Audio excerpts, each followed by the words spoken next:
Doctor request করছি, যেহেতু ওনাকে ছাত্ররা শ্রদ্ধা করেন এবং উনিও একটা সুন্দর একটা ভিডিও মেসেজ উনি দিয়েছেন ছাত্রদের জন্য, আমি আশা করব যে কাজে ইয়াদ হবে, কাজ দিবে।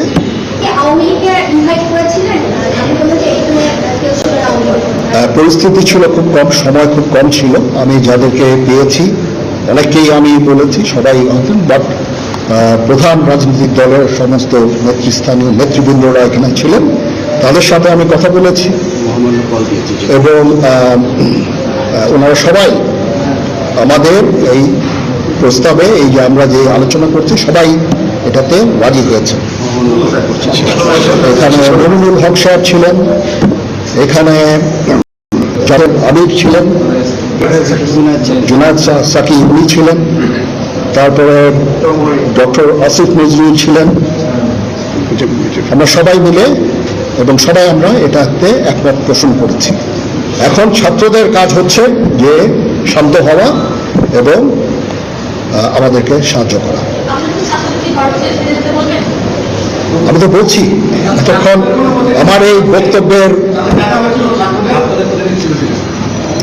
ছাত্রদের প্রতিনিধি বলতে আমি এখন ওনাদের কাউকে পাইনি। আমি ডক্টর আসিফ নজরুলকে রিকোয়েস্ট করেছি, যেহেতু ওনাকে ছাত্ররা শ্রদ্ধা করেন এবং উনিও একটা সুন্দর একটা ভিডিও মেসেজ উনি দিয়েছেন ছাত্রদের জন্য, আমি আশা করব যে এই ভিডিও মেসেজটাও কাজে ইয়াদ হবে, কাজ দিবে।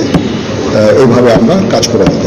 সবাই ভালো থাকেন, সবাইকে ধন্যবাদ। এখানে আপনারা যত প্রশ্ন করতে থাকবেন আমাকে দেরি করাবেন, ইট ইজ টু আর্লি। আমরা কাজ করছি, আমাদের একটু কাজ করতে দেন, একটু সময় দেন, আমরা একটা সলিউশনের মধ্যে আমরা যাব ইনশাআল্লাহ। আপনারা সবাই যারা আন্দোলনরত যারা ছাত্ররা আছেন, আন্দোলনরত যত লোকজন আছেন, দয়া করে ঘরে ফিরে যান।